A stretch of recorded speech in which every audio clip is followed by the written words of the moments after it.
Hey guys, you've joined us live at Moneycontrol. I'm Manisha Gupta, and the focus right now is at agri-commodity outlook for 2024. Well, remember 2023 was all about wars, weather, and it was also about inflation and high energy prices. But this year, while you have a spillover of all of that, you also have this as an election year. So where are the prices right now, and what are the major things to watch out for? For all of those questions now, let's go across to Mr. Siraj Hussain, who's ex-agri secchi.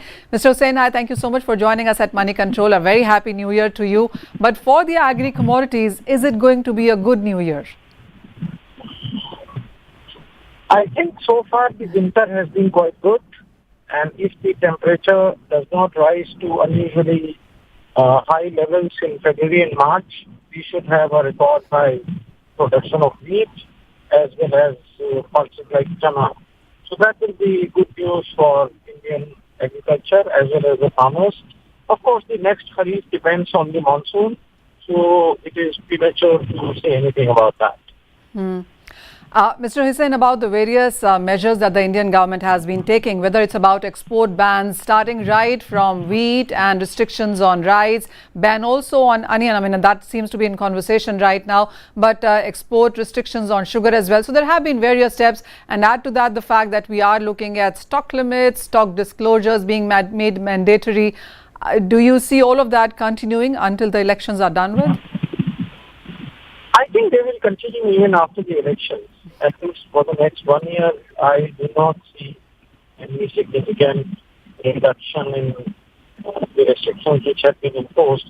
You see, the reason is that the surpluses in Indian agriculture are marginal. So a wrong impression was created as if we have become an export powerhouse for agricultural produce and so on, and we can feed the world. It was always known that 1 or 2 years of drought or lower than normal rainfall or other natural calamities can have a very adverse impact on agricultural production, and that is what we have seen over the last 2 years. Mr. Hussain, also with the government's more schemes continuing, whether it's about free food distribution and other schemes as well, there is a lot of conversation from the industry as well that while the government is doing it quite nicely to ensure that consumers get prices at the right price, but the government also almost seems like a competition to the industry right now. Actually, my own view is that the public distribution program should not be expanded further into pulses and so on. If the government thinks that more proteins have to be provided to poor people, then the route should be through direct benefit transfer as Karnataka is doing for rice. So I only hope that we do not expand it any further, and the government should not be disturbing the market by procuring too much, which means, as in case of rice, about half of the rice production was being procured in the last 3 years. So that is not a good policy. Mr. Hussain, while you've said that you are expecting a bumper production as far as chana or perhaps wheat goes for this season, when it comes to the other crops, and one thing is very clear that the government is giving priority to food rather than fuel and then trying to create a balance there. But how would you look at this balance being maintained going forward? As far as use of rice for ethanol is concerned, I have written a lot on that we do not have sufficient surplus to manufacture ethanol from rice. So I think we should not expect that particular thing. But otherwise, in a normal year, there should be no dearth of sugarcane for production of ethanol. So ethanol program in the long run, I think will achieve 15% or so. And depending on the exploration of other methods like ether, for example, the blending program will continue in some way or the other. So, Mr. Hussain, I mean, we do understand that this budget is going to be vote on account, but going forward, do you see any major moves now coming in for agriculture for this year, or do you think everything is at a pause until elections are done with? No, I do not think everything is at a pause. I think even in the interim budget, both on account budget, we may see some new initiatives. For example, a lot of infrastructural push is coming in case of roads, ports, railways, etc.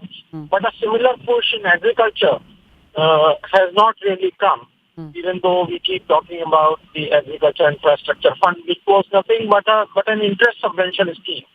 So, in addition to an interest subvention scheme for private sector, what needs to happen is a lot of government investment in agricultural infrastructure through APMCs, because APMCs are available in almost all major cities and districts of India. They have the land, they have the manpower. So a lot of good infrastructure can be created, and I think I'm hoping that the government will announce that at some point or the other.